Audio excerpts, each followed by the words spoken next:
एक पल के बाद उसके शरीर से एक ज्यादा ताकतवर शक्ति निकलकर बाहर आई। तैंग शेंगतोंग ने अपने हाथ में फॉइल स्वॉर्ड उठाई और उसे गाओ चेंगकोंग की तरफ पॉइंट किया।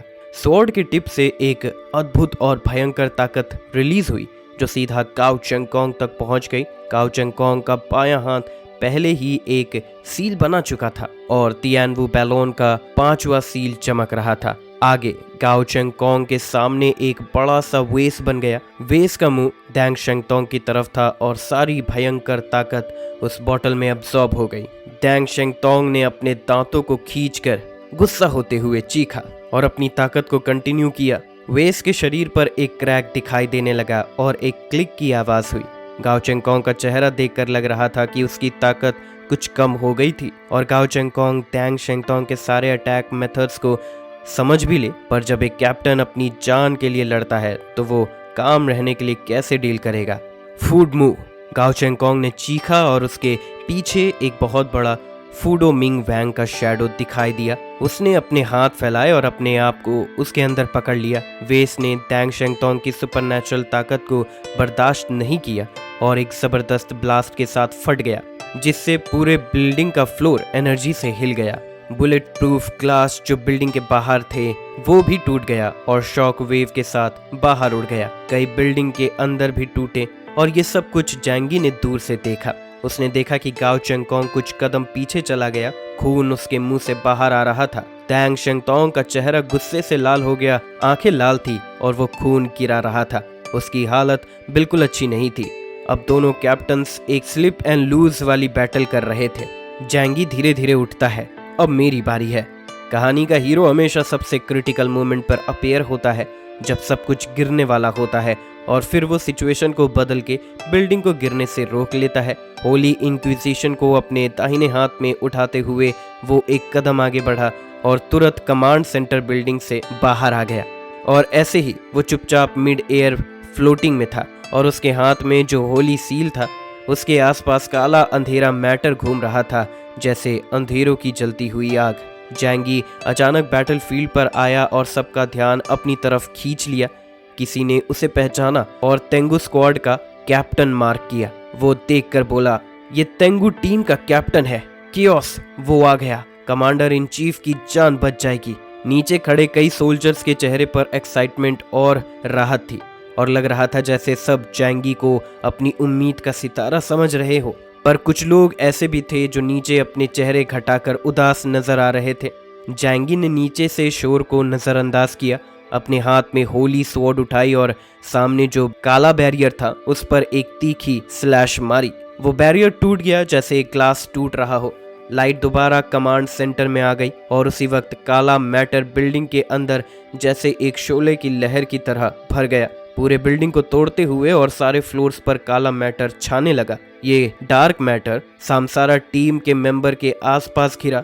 सब लोग शॉक में आ गए, खासकर गाओ चेंगकोंग जो पहली बार हैरानी से देख रहा था क्योंकि उसने कभी सोचा नहीं था कि जैंगी इतनी डरावनी बैटल के बाद सिर्फ जिंदा ही नहीं रहेगा बल्कि बैटलफील्ड पर इतनी जल्दी वापस आ जाएगा। एक्वेरियस सील, गाओ चेंगकोंग ने तुरंत सील बनाया और अपने पास एक ट्रेजर बॉटल बुलाई ताकि इस अटैक की ताकत को रोक सके।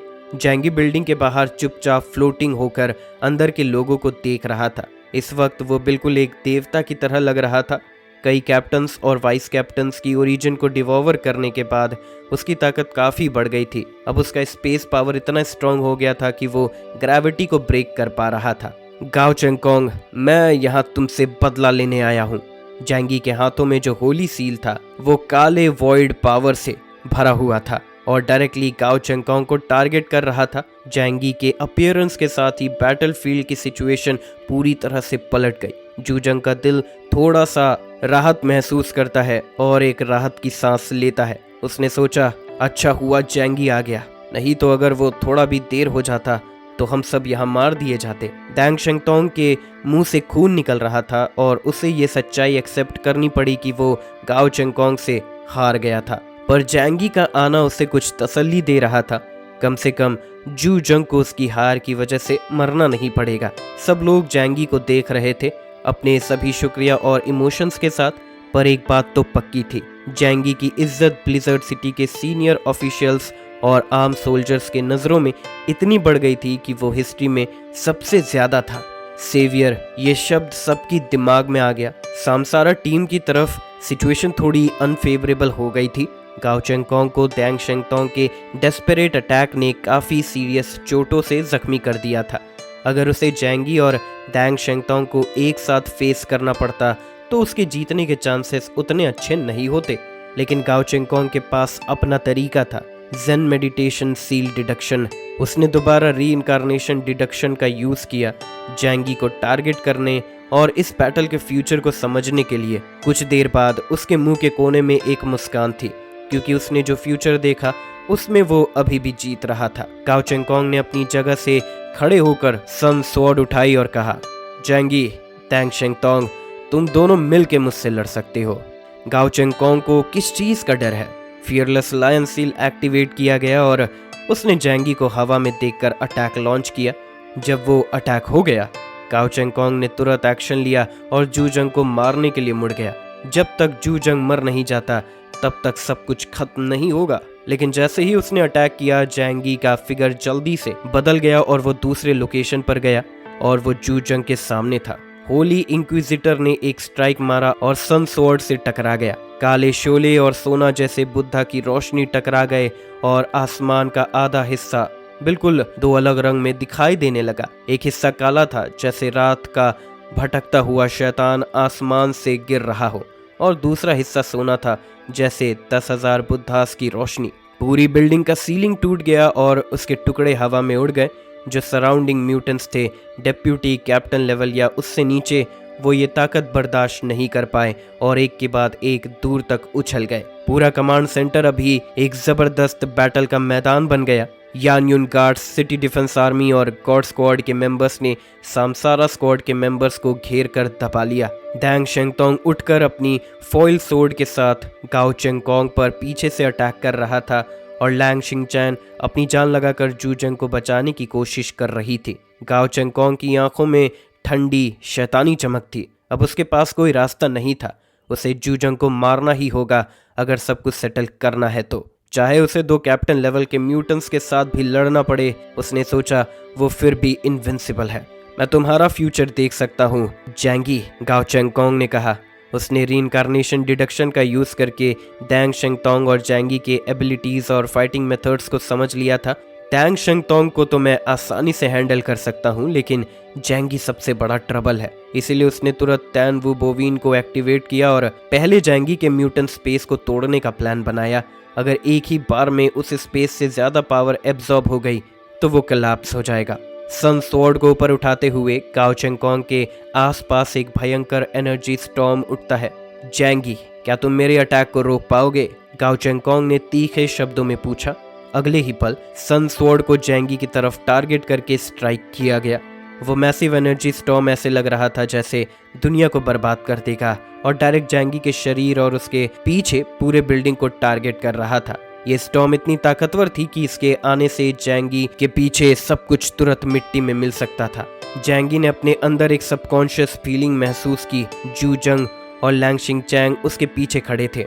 अगर उसने ये अटैक अवॉइड किया तो जूजंग और लैंग शिंगचैंग दोनों मर जाएंगे। लैंग शिंगचैंग की जान की ज़्यादा इंपॉर्टेंस नहीं थी, पर उसने जूजंग को इतने मुश्किल से वापस लाया था और वो बिल्कुल नहीं चाहता था कि उसे कोई नुकसान हो। आखिरकार अगर ब्लिज़र्ड सिटी में नए कमांडर का इलेक्शन होता है तो हो सकता है कि जैंगी के लिए जूजंग का सपोर्ट सबसे फायदेमंद हो। उसकी आंखों में गंभीरता थी और उसकी भौएं आंख के अंधेरे रोशनी से सर्ज होने लगी। टाइम एकोस। मायुमी ताकेउची का एसेंस एब्जॉर्ब करने के बाद जैंगी को एक नई एबिलिटी मिली थी।